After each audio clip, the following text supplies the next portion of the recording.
Bom, vamos lá. Meu nome é Adriano Facioli e estou aqui com vocês para falar do perdão. E vamos fazer uma análise comportamental do perdoar, do comportamento de perdoar. Tá? É uma análise funcional do comportamento de perdoar. Vamos confrontar, então, senso comum e análise do comportamento, ok? Vamos lá. Nós precisamos, então, para entender o comportamento de perdoar, primeiro vamos entender a estimulação antecedente relacionada às regras. Tá? Existem regras sociais muito comuns na nossa sociedade ocidental cristã acerca do que é o perdão, tá? E do que é o comportamento de perdoar. Essas regras, de modo geral, enunciam o seguinte: deve-se perdoar. Essas são as regras mais comuns. Essa frase aqui exemplifica de forma muito interessante essa regra. Raiva é tomar veneno e esperar que o outro morra. Ou seja, há uma descrição aí da contingência. Regras são descrições de contingências. E qual é a descrição? Se você não perdoar, estará fazendo mal a si mesmo. Perdoar, neste caso, é deixar de sentir raiva, abrir mão da vingança ou do desejo de vingança. Olha que interessante. E implica em extinção de um respondente, a raiva, ou extinção de um operante, demonstração de raiva, de comportamentos verbais relacionados à raiva, tatos de raiva, tatos de ofensas ao outro. Extinção de respondente, extinção de um operante, demonstração de raiva. Então, se o sujeito pode até não ter a extinção respondente, mas de alguma forma ele tem que ter a extinção operante. De alguma forma, o operante de demonstração de raiva tem que ser extinto. Comportamentos verbais relacionados à raiva, sejam tatos de raiva, tatos de ofensa ao outro, ficar falando mal do outro, vamos dizer, ou de alguma forma ter um comportamento agressivo verbal em relação ao outro, ou ofender o outro ou coisa similar. Bom, a extinção respondente, como ela se dá? Então, para se perdoar é necessário ter umas extinções. A extinção dos respondentes ou dos respondentes ou operantes relacionados à raiva. Como se dá a extinção respondente? Como é que vai fazer para o sujeito deixar de ter raiva? Então, nós temos dessensibilização sistemática, aqui, contracondicionamento ou esquiva, que é o mais frequente. Bom, dessensibilização sistemática, simplesmente o sujeito é exposto, é exposto ao que é aversivo, geralmente é o sujeito que desperta a raiva, e por essa exposição contínua, ele iria se dessensibilizando ao sujeito aversivo, ao sujeito do qual ele está tendo raiva. Contracondicionamento, que seria você fazer um pareamento aí, de estimulação reforçadora com esse estímulo aversivo que desperta a raiva. E aí facilitaria o comportamento de perdoar, que é todo relacionado à extinção, respondente ou operante. Ou esquiva, que é o mais frequente, que é o quê? Deixar a poeira baixar, dar um tempo, deixar que o tempo resolva. O tempo, nesses casos, parece também exercer um papel dessensibilizador. Assim, ficar distante mesmo da pessoa que você está com dificuldades de perdoar. A distância. Distância e tempo costumam ser um bom remédio, né? Então, assim, essa distância parece exercer também um papel dessensibilizador. O sujeito vai ficando distante das contingências, naquelas contingências, o ambiente vai mudando, e depois, quando retoma contato, já não é o mesmo ambiente, já houve outra história de reforçamento, e aquilo deixa de fazer sentido muitas vezes, ok? Bom, depois vocês veem com calma todo o vídeo, eu tenho que passar rapidamente por questões práticas. Bom, em termos operantes, a função de tatos e ofensas de raiva. Por que o sujeito fica falando mal do outro? Porque existe essa maledicência, por exemplo, esse tipo de comportamento, né? Tatos e ofensas de raiva. Descrever o outro de uma maneira desfavorável ou agressiva. Em termos operantes, reagir, vingar-se é mais condicional ou incondicional? Isso é a questão, né? Em primatas superiores é mais condicional. Há a predisposição genética para o perdão. O que eu estou querendo dizer aqui? Quer dizer aqui o seguinte: dar o troco, se vingar, é mais condicional em primatas. Há pesquisas que mostram isso. a agressividade, se você estimula, a agressividade não se dá tanto em nível hipotalâmico, mas se dá em nível cortical. Então, a estimulação elétrica de hipotálamo em vários animais fazem até com que eles tenham alguns comportamentos agressivos suicidas, de atacar oponentes são muito maiores. E de fato, aí, com consequências aversivas muito significativas. Mas nos primatas, não. Nos primatas, você faz estimulação elétrica hipotalâmica lá específica e eles só agridem animais que são menores ou mais fracos. Então, a agressividade no ser humano é uma agressividade que tem uma relação muito grande com controle, com autocontrole mesmo. Existe uma capacidade de autocontrole muito maior em relação à agressividade, tá? Porque há planejamento nessa agressividade. De certo modo, então, como é que a gente pode observar isso? Que ela é mais condicional. Tá? O vingar-se na espécie humana, em primatas, é mais condicional, não é tão incondicional assim. Tá? Porque o que ocorre?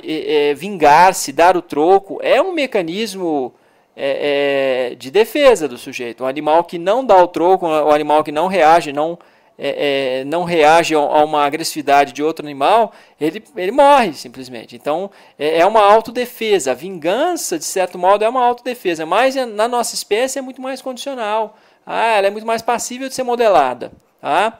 Bom, outra regra do senso comum, perdoa, mas não esquece. A gente perdoa, mas não esquece. O que ocorre aí? Nós temos respostas emocionais que são mais incondicionais. Tá? Respostas emocionais, então, são mais incondicionais. Tá? Como assim? Sentir raiva, sentir mágoa, que seja, esses sentimentos eles costumam ser mais incondicionais. Eles são eliciados de uma maneira um pouco mais incondicional do que o próprio operante relacionado ao vingar-se. Tá? É por isso que, de certa forma, tem essa regra, perdoa, mas não esquece. Vocês vão dizer que esquecer é difícil porque as respostas emocionais têm um caráter mais natural até, vamos dizer. As respostas, essas respostas, esses respondentes de raiva, por exemplo, sentimentos de raiva, respostas emocionais de raiva, são um pouco mais naturais, vamos dizer assim. Tá? Então, por que o perdão não ocorre sempre? Tá? O comportamento de punir é imediatamente reforçado. Reforçamento natural, principalmente. Assim, é difícil perdoar? Existem todas essas regras, mas por que o perdão não ocorre sempre? Porque o comportamento de se vingar é imediatamente reforçado. Há um reforçamento natural. O sujeito se vinga e é naturalmente reforçado. Ocorre aí uma naturalidade muito maior dessa reação de vingança. A vingança, então, para muitos, tem essa frase aqui que eu cunhei, mas acho interessante, é a melhor forma de perdão. O sujeito se sente compensado a partir do momento em que ele se vinga, porque só há o comportamento de perdoar a partir de compensações. Voltando aqui, perdoa, mas não esquece. Para perdoar é necessário haver compensações, alguma forma de compensação, tá? Nem que essa compensação se dê com as técnicas que a gente já mencionou. Mas é necessário, o sujeito bateu o seu carro, se ele traz o carro, dispõe o carro como o carro estava inicialmente, está perdoado. Se o sujeito perde um objeto que você emprestou para ele, ele traz de volta o objeto exatamente igual, fica mais fácil de perdoar. Então, essa história de que assim, vou perdoar sem condição alguma. Alguma condição tem que ter, nem que seja um reforçamento social, nem que seja alguém fora te apoiando nesse comportamento de perdoar e te fornecendo ali carinho, tudo, proteção. Alguma compensação tem que ter, e ainda mais se nós estamos falando aqui de funcionalidade, análise funcional. Tá? Então a vingança é a melhor, muitos vão dizer, a melhor forma de perdão, porque o reforço é imediatamente reforçado. Depois que o outro está, eu gostei dessa frase aqui que eu li um amigo numa rede social, ele colocou assim, depois que o outro está capado, não há como não perdoar. Assim, de fato, depois que a vingança foi executada da forma mais intensa, o perdão fica mais fácil. O comportamento de perdoar, a extinção dos respondentes, operantes, não demonstrar raiva e não sentir raiva, isso tudo, essa extinção toda fica mais facilitada. Tá? O vingador imediatamente percebe os efeitos de sua vingança. Ela é extremamente reforçadora. A vingança é extremamente reforçadora. É um reforçador primário. Tá? Tem relação com a sobrevivência. Como eu falei, quem não dá o troco, vamos dizer assim, força de expressão, quem não dá o troco, morre. As consequências da vingança são intensamente, então, reforçadoras. Bom, mas podem também gerar culpa, quando a magnitude da consequência é grande ao ponto de se tornar aversiva.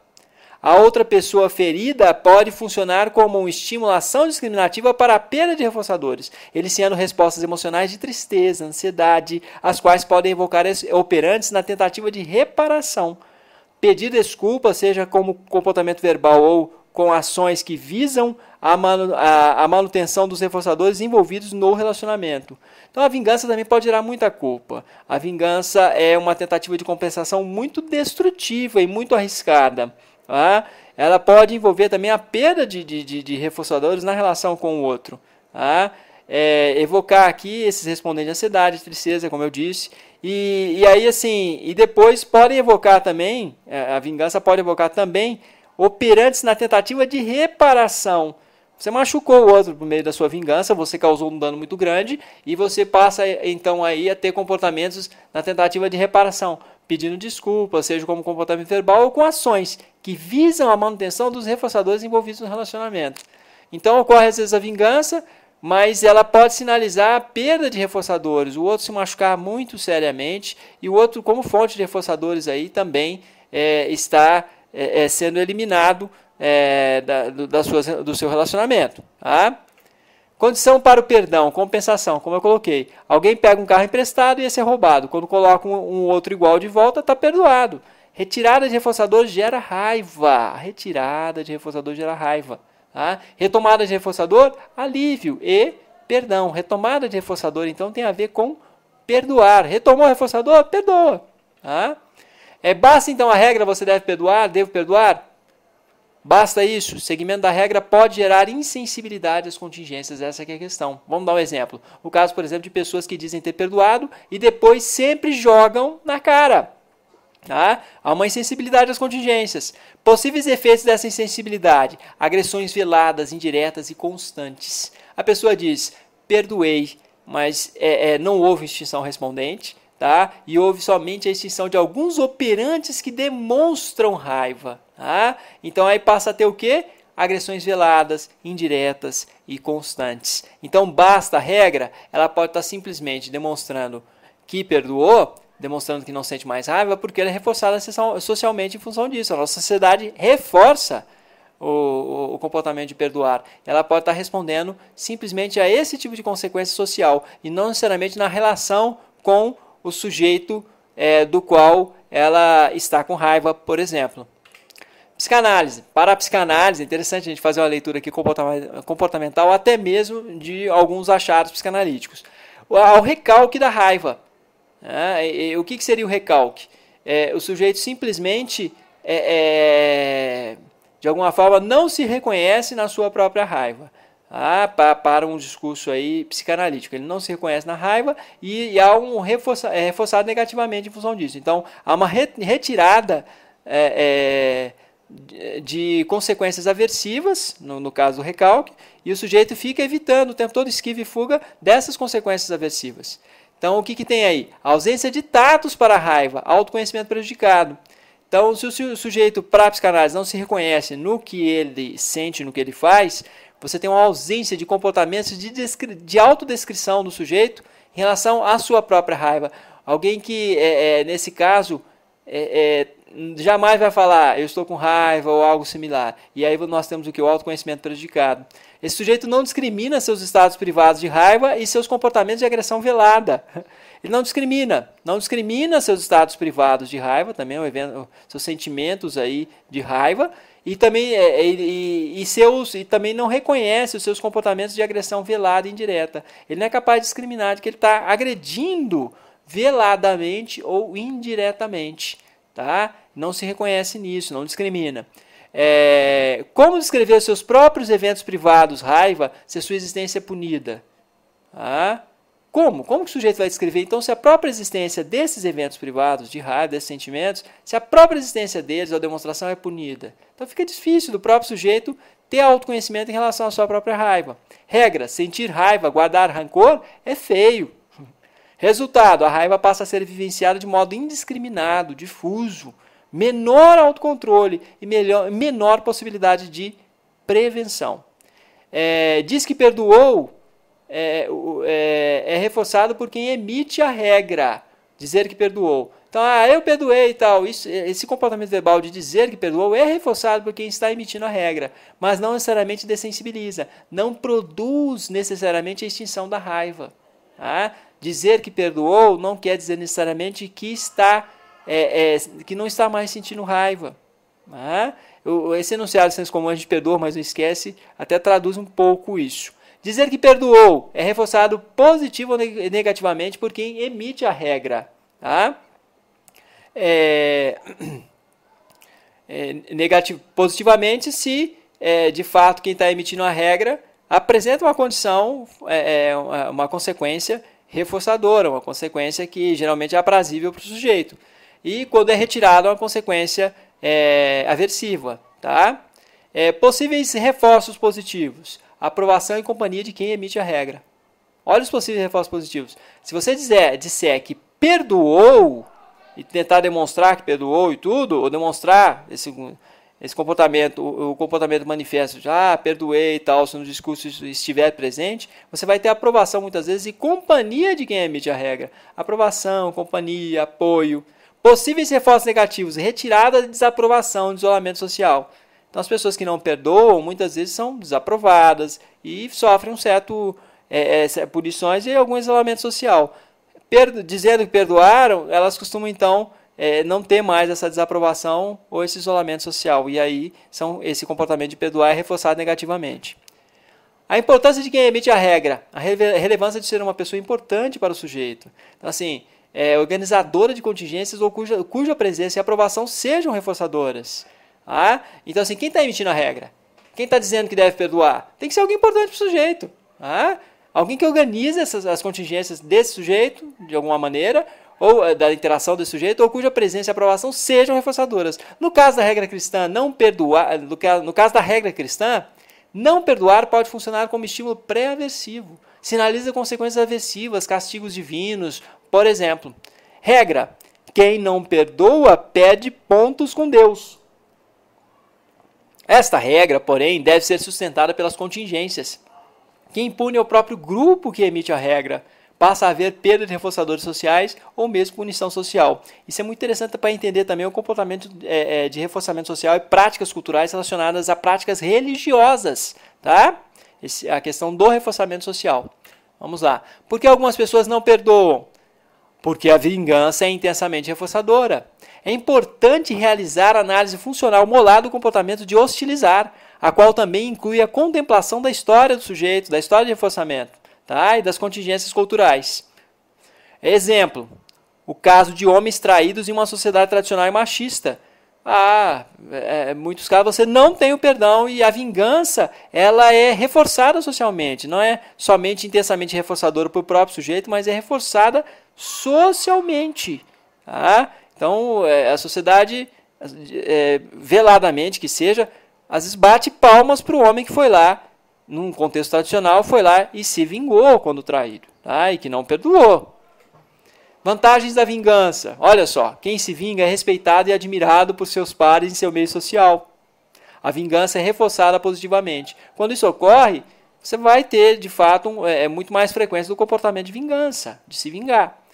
2. Força coercitiva da vingança. Com sua violência e ameaças, inibe novas tentativas de adultério. A vingança é reforçadora negativamente pela remoção do adultério e é reforçadora positivamente pela apresentação de respeito. O sujeito passa a se sentir respeitado, que é o que eu coloquei aqui. Tá? Há contextos que reforçam a vingança, assim como ela sendo um meio para se alcançar as extinções operantes e respondentes relacionadas ao comportamento aí de perdoar, ok? Bom, como fazer então para perdoar? 1. Vingando-se, se o contexto permite. 2. Reposição ou substituição de reforçadores perdidos. A perda de um amor se cura com outro amor, compensações. 3. Reforçamento social familiar do comportamento de perdoar, o que é facilitado por uma vida rica em reforçadores. 4. Distanciamento do agente aversivo, com consequente reposição de reforçadores perdidos, distância e tempo como remédios. A melhor vingança é o desprezo. E aí é distanciamento que tem um certo efeito de dessensibilização. Tá? 5. Dessensibilização e contracondicionamento, já falamos. 6. Quando o outro mostra arrependimento com pedidos de desculpas e promessas de compensação dos danos. O perdão fica muito mais fácil se o outro sujeito, de fato, começar a se engajar em comportamentos de compensação dos danos. Isso é fundamental. Não basta, talvez, ficar só com o pedido de desculpas. Pedido de desculpas e arrependimento sinalizam a cessação da estimulação aversiva. É também uma forma de se sentir vingado quando o outro pede desculpas. Promessas de compensação dos danos sinalizam a cessação de estimulação aversiva e reposição de reforçadores.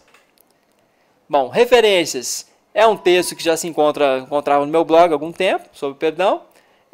Temos também no livro Inquilinos do Além, que podem acessar nesses 2 sites. Tá? E na coluna Inquilinos do Além, no site Rede Psi. Aí está o livro Inquilinos do Além, está à venda em meu site e meu blog inquilinosdoalém.blogspot.com. Tá? E esse meu material trabalha muito com uma crítica do senso comum, análise do senso comum. Tá? Seja ela por meio da análise do comportamento ou de outras referências. É isso, muito obrigado por sua atenção e até a nossa próxima videoaula.